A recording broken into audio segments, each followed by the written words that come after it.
So hi guys, day 14 na tanong sa tong pagbasa sa 100 Lives Changing Coach Devotional. So let's start. So gayon diri no nga, when you stop chasing the wrong things, you give the right things a chance to catch you. By Lolly Daskal. Lolly Daskal. Lolly Daskal. Charles.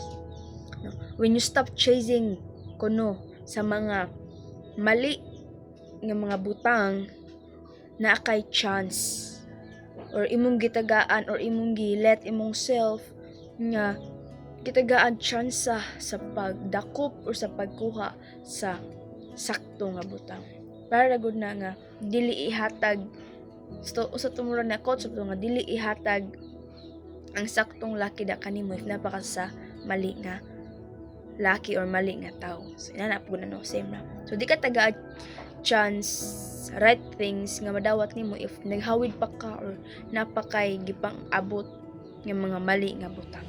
No.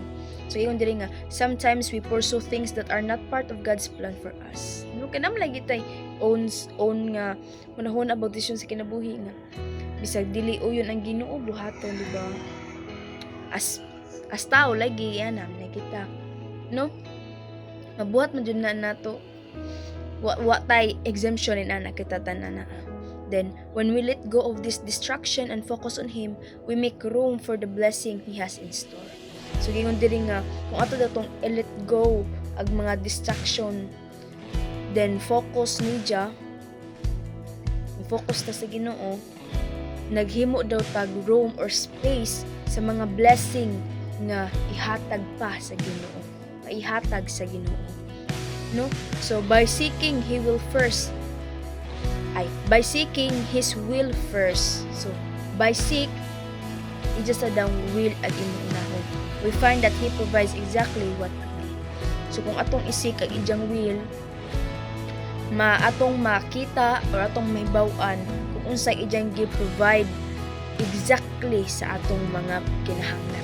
So giingon diri no sa Matthew 6:33 nga giingon diri nga but seek ye first the kingdom of God and His righteousness and all these things shall be added unto you as well. Diba?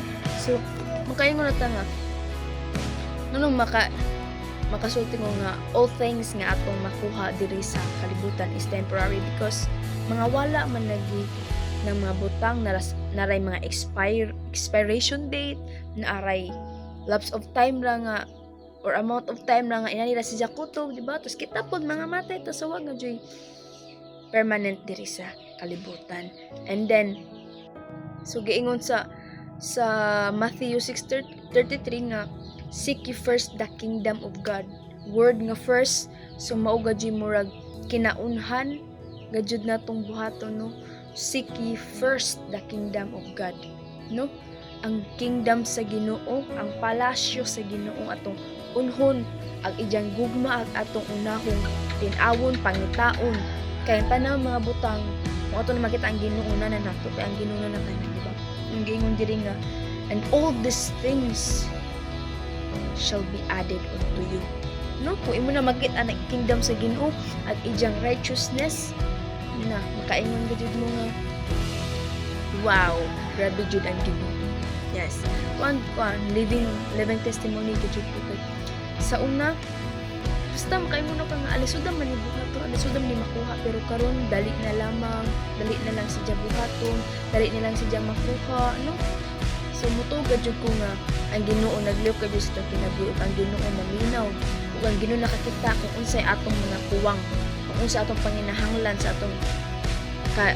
atong kaugalingon ba ganun pinaagi ana ako gadyo mong gi-challenge nga isip first sa video nato ang Ginoo ag ijang kingdom ag ijang kamaayo ag ijang gugma ag ijang will ag ijang plano ag ijang gugma ag ijang desisyon ag ijang guidance kay all these things nga jud nga atong panginahanglanon or atong ginahan maabot na nato paihatag na sa Ginoo.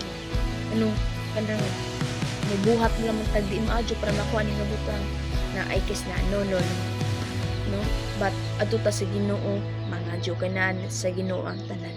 And kanang mubuhatag kana bang dali-dali ra walay proper nga desisyon, walay proper nga plano. Di ba murag inigdil na tumakwa ma-disappoint, maunsa pa na dira kay di man nagiwil sa Ginoo. So that's why ato sa Dios sadyang unahon na to pangitaon or isik ag ija nga righteousness ug ija nga kingdom. Kay tanan nimo panginahanglan ihatag niya. And God will always provide sa mga things nga imong panginahanglan as long as imo pong gihatag ag unsay gipangadyo sa Ginoo da sa imong kagalingon da sa imong self. Thank you.